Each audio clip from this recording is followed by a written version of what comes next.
All right, thank you again, everyone, for joining today. Thank you to everyone who has joined and also has remained for the many testimonies that we'll be hearing today. Now we'll hear from the Civilian Complaint Review Board, CCRB, an independent agency in charge of investigating police misconduct issues. Thank you for being here. I'll pass it to the committee counsel for some procedural items. Good afternoon. Please raise your right hand. Do you affirm to tell the truth, the whole truth, and nothing but the truth before this committee and to respond honestly to council members' questions? Yes, I do. You may begin. Thank you.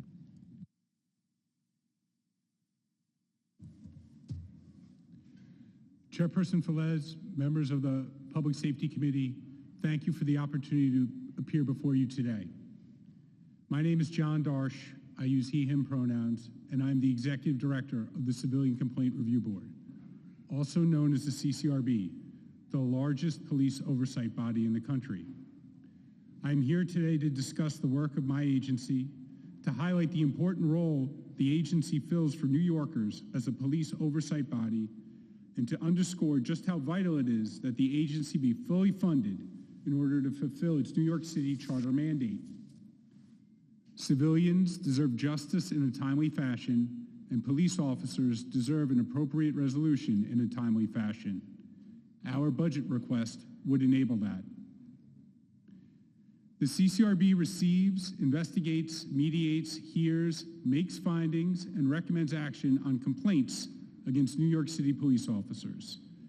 These complaints allege the use of excessive or unnecessary force, abuse of authority, discourtesy, or the use of offensive language. The board itself is made up of 15 members whose appointments are meant to reflect New York City in all its diversity. 5 members are appointed by the mayor, 5 are appointed by this council, 3 are designated by the police commissioner and approved by the mayor. 1 is appointed by the public advocate. The chair is jointly appointed by the mayor and the speaker of the city council. The agency's entirely civilian staff investigates complaints, gathers evidence, interviews witnesses and officers, and then shares the results of that investigation with the board. The board reviews the investigation and meets to determine whether or not to substantiate allegations of misconduct.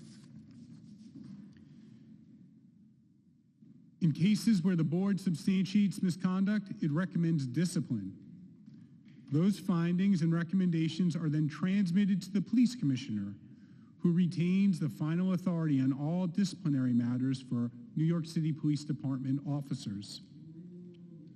In the most serious cases of alleged misconduct, the CCRB's Administrative Prosecution Unit, the APU, will prosecute an administrative trial. The NYPD's Deputy Commissioner for Trials and her team preside over these trials. The results of those trials are also transmitted to the police commissioner for her final decision. The scale of the work this agency cannot be overstated. We measure our work in complaints and allegations. A complaint is an incident where a civilian believes misconduct occurred. An allegation describes a possible violation of part of the NYPD patrol guide. Complaints may contain more than one allegation and involve more than one subject officer. In 2025, the CCRB received 5,617 complaints, the second highest number of complaints in a decade. It received 22,172 specific allegations. Of those, the agency fully investigated 2,070 complaints and 14,953 allegations. Our investigation substantiated 987 complaints and 3,173 allegations against 1,357 individual members of service. That means the CCRB substantiated 21.22% of the allegations we fully investigated. Put another way, the CCRB substantiated at least one allegation in 47.68% of the complaints we fully investigated. New Yorkers have the right to report allegations of police misconduct to this agency, and it is a right that New Yorkers have been exercising with increased frequency in recent years. Whether a complaint is substantiated or not, the CCRB's job is to treat that complaint seriously and find the truth. We owe this to civilians and police officers. The increase in complaints outpaced the CCRB's capacity to respond to complaints in a timely manner. In 2025, on average, it took 432 days to close a fully investigated case.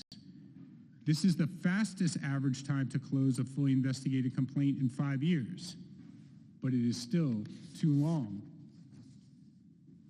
In order for our system of public safety to work for everyone, both civilians and police officers, it is vital that the CCRB be given the resources to ensure all complaints can be investigated in a timely fashion and that the evidence can be followed wherever it leads. To that end, the agency's budget request for fiscal year 2027 would provide enough funding to support all of its functions as an independent police oversight agency. $65,094,437 and an authorized agency headcount of 500 people. This is an increase of roughly $36 million and 233 staff members over the enacted FY26 budget.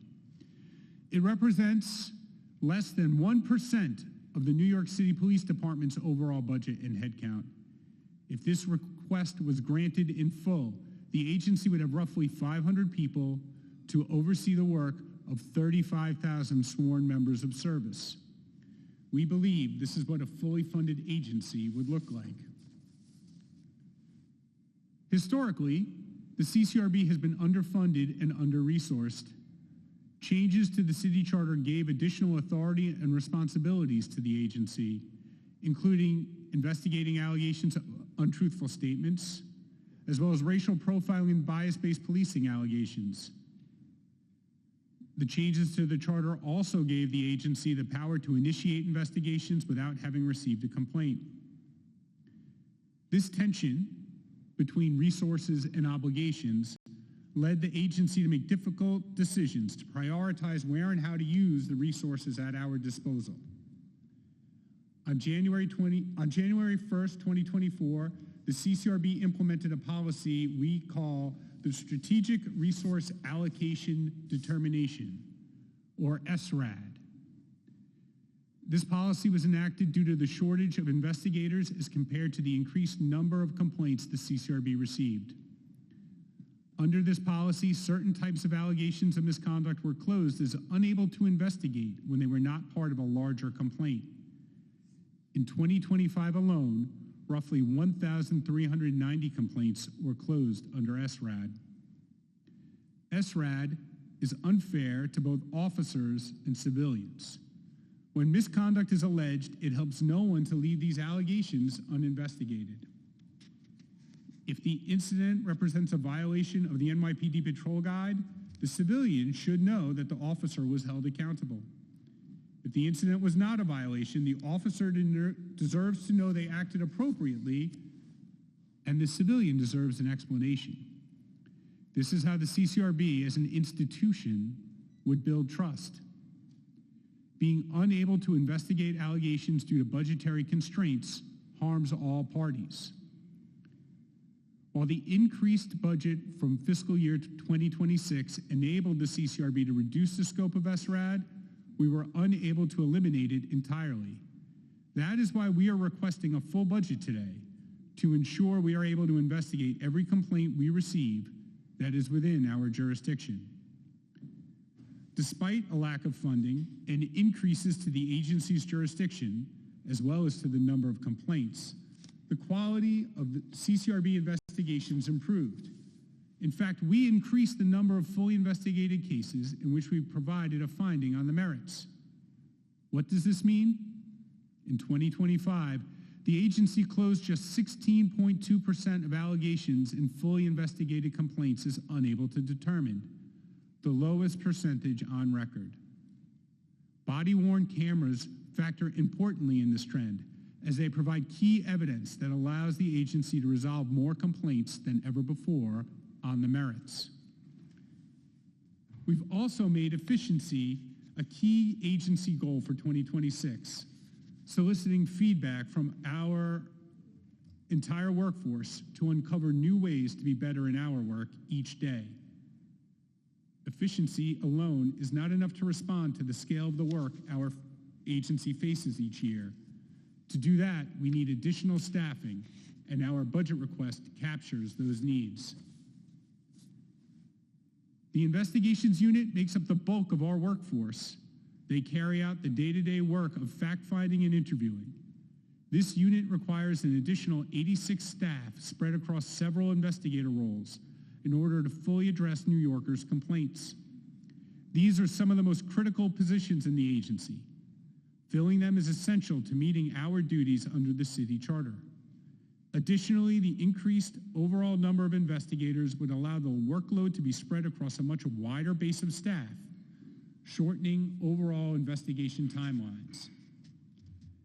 An efficient CCRB isn't only able to investigate more cases, it's also able to do so more quickly.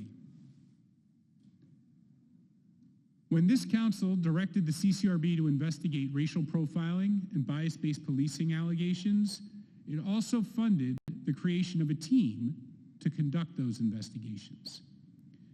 These investigations require specialized training and a different workflow from our general investigations. That team currently has 27 staff members, but is in need of an additional 37 positions to fully meet our responsibilities under the city charter, including managers, supervisors, and investigators.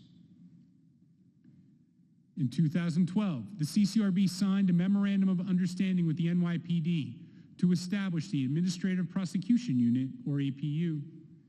The APU prosecutes the most serious cases of alleged misconduct in administrative trials before an NYPD trial commissioner. As of now, this unit has 23 staff. It needs 2 additional positions to help handle the workload associated with administrative trials. The additional support will further increase efficiency and reduce timelines associated with these cases. The CCRB's outreach unit is the face of the CCRB for many New Yorkers. They go into communities, schools, gyms, barbershops, and everywhere New Yorkers gather to explain how the CCRB works and how to file a complaint. Their vital work includes initiatives such as CCRB Courtside, where we interact with New Yorkers on basketball courts and at other organized sporting events. CCRB Cares, where we partner with community organizations during charitable activities, such as community cleanups and food pantries. This unit requires 8 new staff to spread the word across all 5 boroughs about the work of the CCRB. Communicating with New Yorkers is a key responsibility for any agency within city government, but is especially true for the CCRB. Many New Yorkers are unaware of the CCRB and their rights in an interaction with police officers. For this reason, the agency needs to be supported in its efforts to perform targeted engagement with a diverse group of New Yorkers. Excuse me. These efforts share information about how to file a complaint, and providing this type of information to the public where they are can help increase overall trust in the system of public safety. This makes New York safer for everyone, police and civilians alike. Beyond these core areas, the agency has many needs in our other support offices, whether it's new attorneys to support our Office of the General Counsel, new specialists to help our Human Resources Department, or new information technology experts to help support the rest of our staff as they do their work. It is these roles that provide less visible work, but no less important work, to help the agency operate and fulfill its mission. I also want to reiterate the importance of having a fully staffed board. We currently only have 11 of the required 15 board member positions filled. The lack of a full complement of board members impacts our work, slowing the overall time it takes to reach a conclusion in an investigation. In 2025, fully investigated cases had to wait an average of 156 days before being reviewed by a board panel. This delay is directly related to the lack of a full board and burdens the civilians and police officers who are waiting to see the results of CCRB investigations. Filling all board member positions would be a simple and effective way to increase the agency's efficiency. The work of the CCRB is essential to assure accountability for the members of the New York City Police Department. That is why Mayor David Dinkins supported the transition of the CCRB into the independent agency it is today. That is why the staff tirelessly performs the work they do day in and day out. The CCRB is the gold standard against which police review boards across the nation are measured. With the support of this council, I believe we can do even better.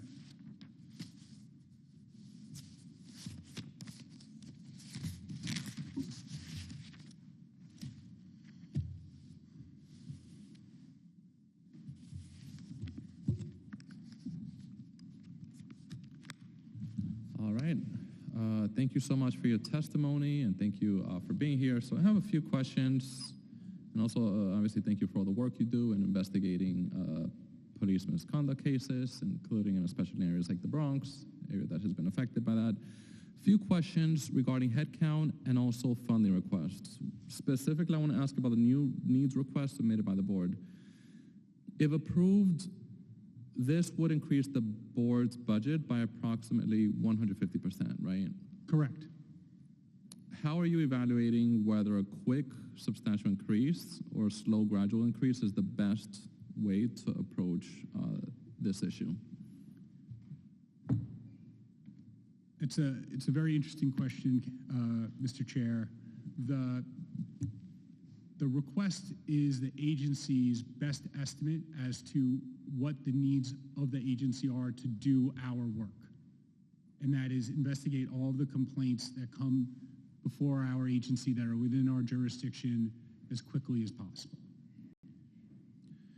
We have taken steps to make sure that should the request be granted, we are able to hire up and then have places for people to work once we get that funding.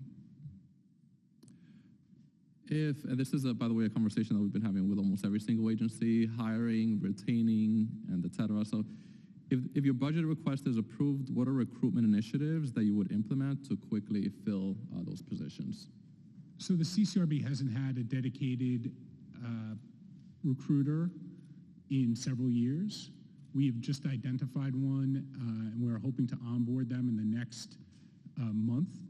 And using the recruiter, we're really going to focus on local CUNY universities to bring in the new investigators that we're going to need to staff up, not just CUNY, but also all around the city.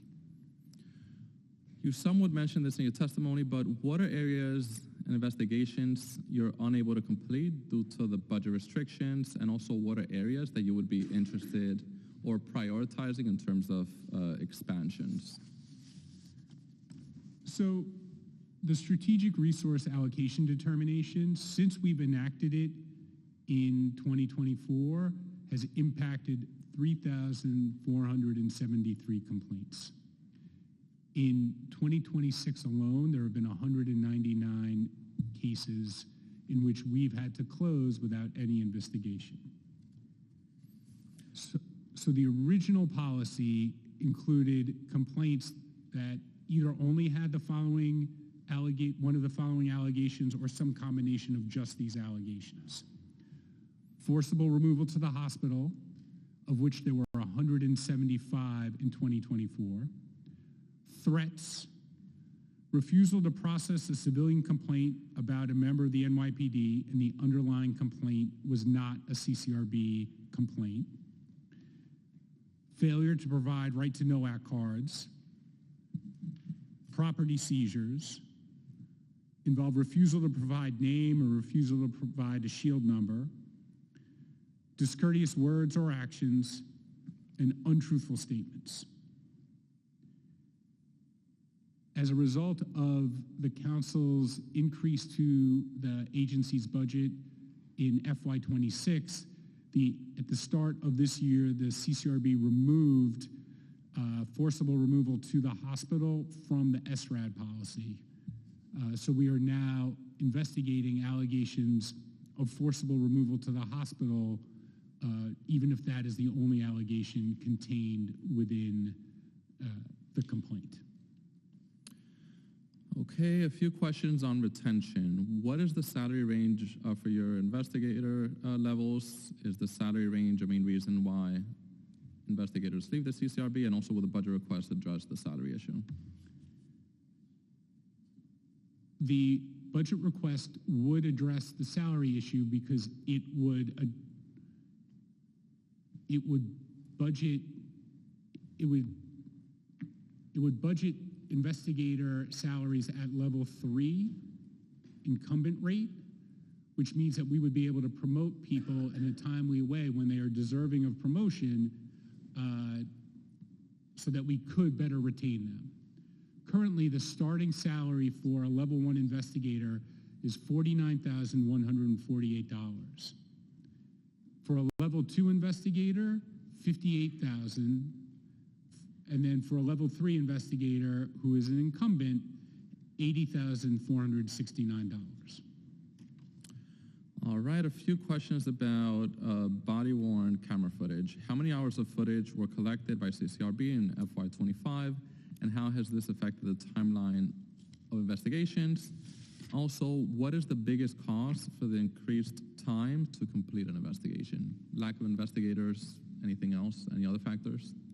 So I'm going to deal with the body-worn camera question first. In 2025, the CCRB requested 3,010, made 3,010 requests for body-worn camera footage.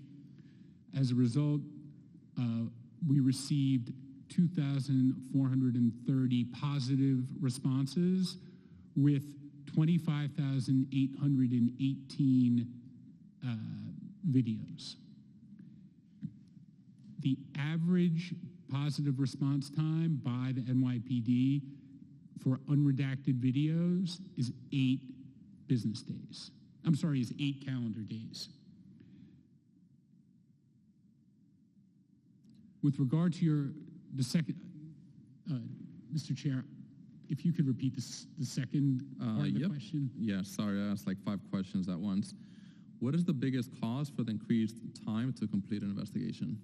So interestingly, we've been able to shave investigation times slightly in recent years. We're down to 430 days to complete a fully investigated complaint, but by far the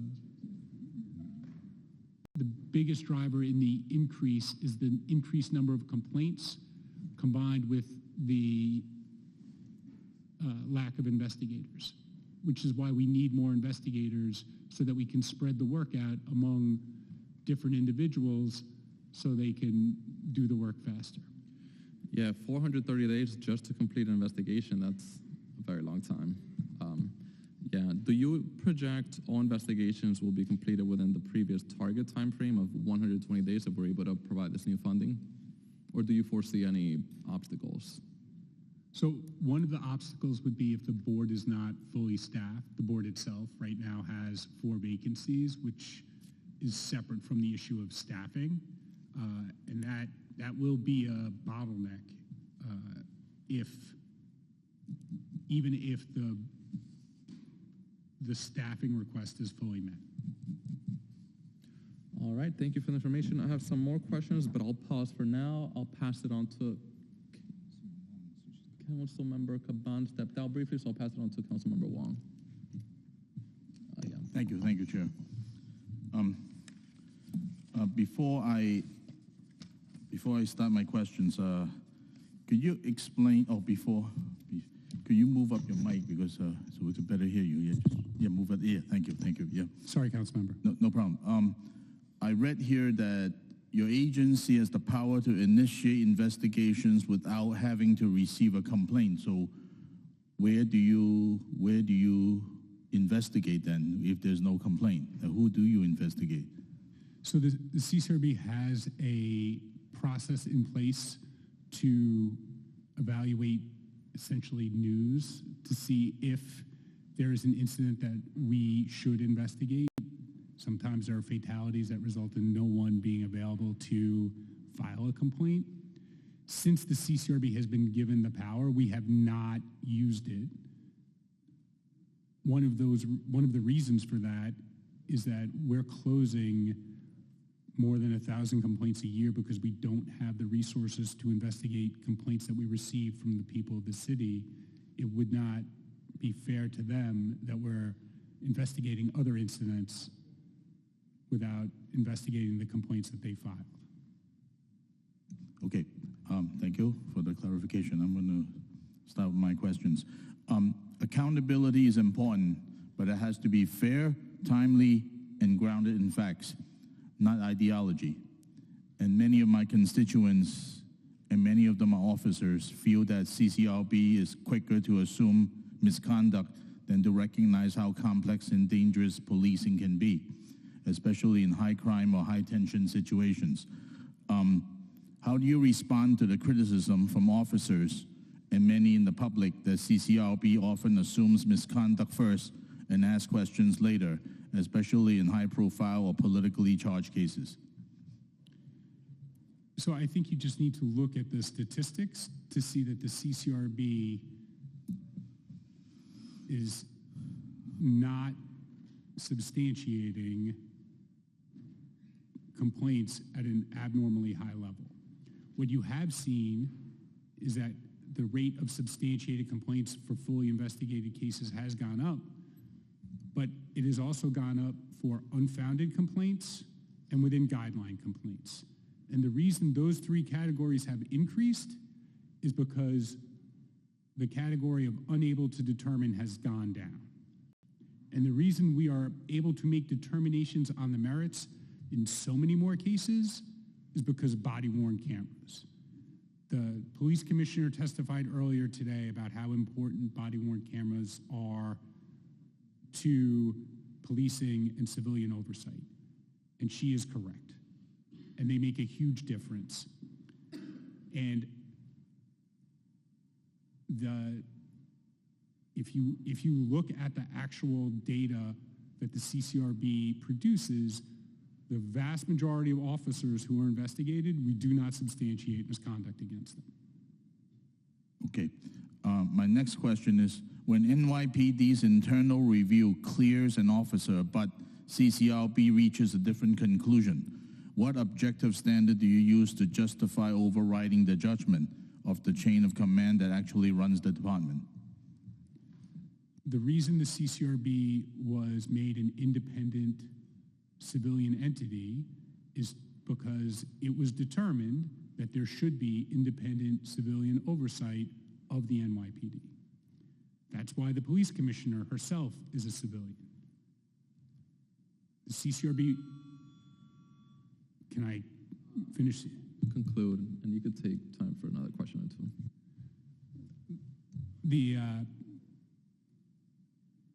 The CCRB is an independent entity, and we are going to come up with different conclusions than the NYPD sometimes.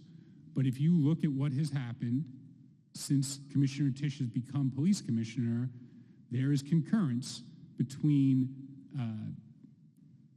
the NYPD and the CCRB about discipline matters at an extremely high rate. Where there is disagreement, there is friction. It is at times frustrating, and I could see why, if you are a member of the NYPD, you would be frustrated by it. But that is a healthy tension that shows there is actual independence for my agency. Okay. Now, your investigations often take more than a year. Now, in the meantime, the officers' careers, promotions, and reputations are on hold. So why should we expand CCRB's budget before it demonstrates that it can resolve cases faster and more consistently with the resources it already has? So I think the agency has shown it is committed to finding efficiencies and reducing investigation times, and the numbers in the PMMR show that the best way to reduce investigation times is to grant the budget requests so that we could hire more investigators and complete our investigations faster. Okay, Chair, do I have more time for another question? Thank you, yeah. All right, when an officer is fully clear, what is your position on sealing the CCRB case records so the unfounded allegations do not shadow that officer's career forever online?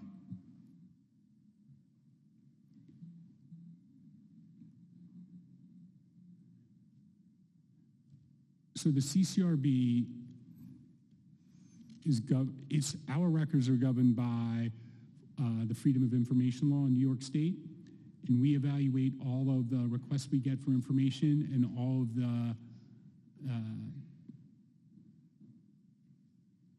of the information that we publish based on the Freedom of Information Law. There are exceptions for privacy rights of individuals, and we evaluate every request and every piece of data we publish to make sure that the privacy rights of individual members of service are respected. I recently had a conversation with our general counsel, and we are making sure that our FOIL unit is reviewing cases, is reviewing requests and what we are putting online to make sure that we are not inappropriately, unfairly disparaging members of service and their reputations with the information we publish. Okay, do you feel CCRB's work has actually improved public safety? Yes. Okay, thank you. Thank you, Chair. Thank you so much. A few questions on staffing. So obviously when we have staffing issues, that creates a lot of challenges in terms of the cases that you're not able to get to. So due to the staffing issues, what are the issues that you've prioritized, and what are issues that you've had to somewhat put to the side given that you don't have enough staff to handle? So really the strategic resource allocation determination, Mr. Chair, that is the policy we created to show our prioritization.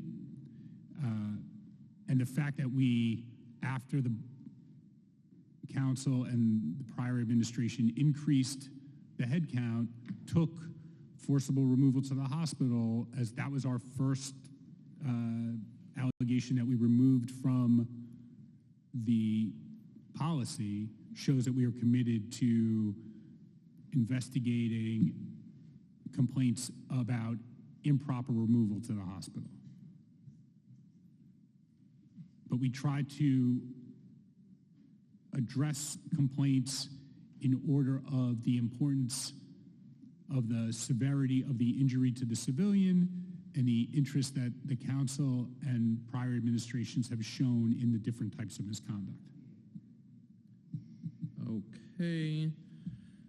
In the first 4 months of fiscal year 2026, the board received about 2,095 complaints, a slight increase from fiscal year 2025. What units in the NYPD generate the most complaints? You know what, Mr. Chair, I should know that, but I don't, and I'll get it back to you. Or what are issues that you consistently see or have seen this past year? Excessive force is a common allegation. Discourtesy. In the abuse of authority category, we get, now that we are investigating racial profiling, bias-based policing, we have a sizable number of those complaints. We also just have stop, question, and frisk, improper car stops, allegations such as that. What are some examples of excessive force that you've seen? And obviously, investigating, so you don't need to get into the details or provide super specifics, but if you could give us some general idea of what exactly are the general excessive force cases. So excessive force can vary from seemingly very minor, which is the amount of force used while trying to effectuate an arrest, to extremely serious, such as the use of a firearm or a taser. And we use the standards of the patrol guide and the law to evaluate all allegations of misconduct, whether force or abuse of authority, discourtesy, offensive language. Okay. From the PMMR, we saw the preliminary mayor's management report. We saw that the rate of officers disciplined jumped substantially from 29% in the first 4 months of FY25 to 93% in the first 4 months of FY26. So just wondering, how has it been working with the current police commissioner on this issue of discipline, and how does that compare to previous commissioners?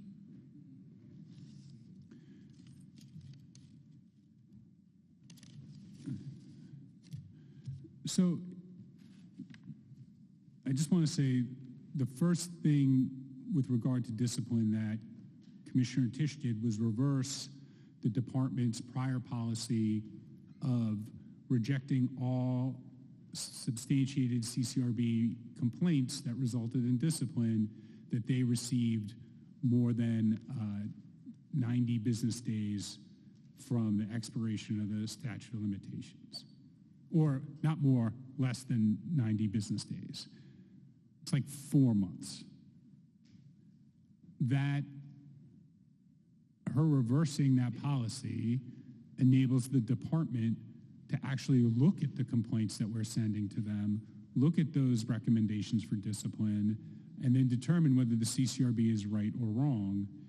And I think by her making the decision to invest the department's time and attention into these matters has made a substantial change and a substantial impact on how the CCRB, how the NYPD is treating CCRB recommendations of discipline. All right, thank you for the information. I'll pass it on to Councilmember Nurse for some questions.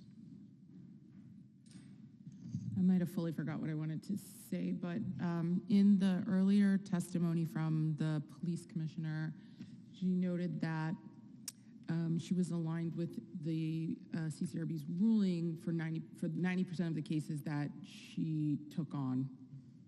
And I just wanted to, we didn't get a data number on how many were recommended for to be taken on versus how many were taken on. Sorry, it's been a long day trying to make intelligence sentences. Councilmember, I think I understand what you're saying. Okay, Are you great. asking how many cases did you recommend move forward for discipline? Because she's saying 90% of the cases that she picked up to move forward with discipline, she was in alignment with, but how many? I'm trying to understand what the pool of that So is. part of the problem is it's not apples to apples. Okay. Because the discipline process unfortunately takes too long. And so there are complaints that the CCRB closed in 2024 that are still open now. Okay. Right? There are frankly a few very old cases involving incidents that happened 8-9 years ago. So it is tough to give you the number you're looking for. Yeah. But what the police commissioner testified to is accurate in the cases that are getting to her desk. So like they have gone through the CCRB's process and then gone through the department's internal discipline process. She is agreeing with the CCRB close to 90% of the time. But in relationship to what you all have in the pipeline, slow dripping down there, it's what, like a tiny, it's a small amount? Like it's a sizable amount? So there is a sizable amount, I would say approximately 500 cases in the administrative prosecution unit that have not been disposed of. There is either needs to be a trial or a plea in those cases. The administrative prosecution unit has worked very hard to try or resolve. So either have the administrative proceeding or have a plea to resolve cases. And if you, and the numbers have gone way up in terms of dispositions in the APU as a result of, number one, the increase in staffing that the APU received, but also movements in the department advocate's office and by the administrative prosecution unit to make the process more efficient. Mm-hmm. So we're making progress, but we got a long way to go. Yes, ma'am. Okay, that's it. Thank you. All right, anyone else has any other questions?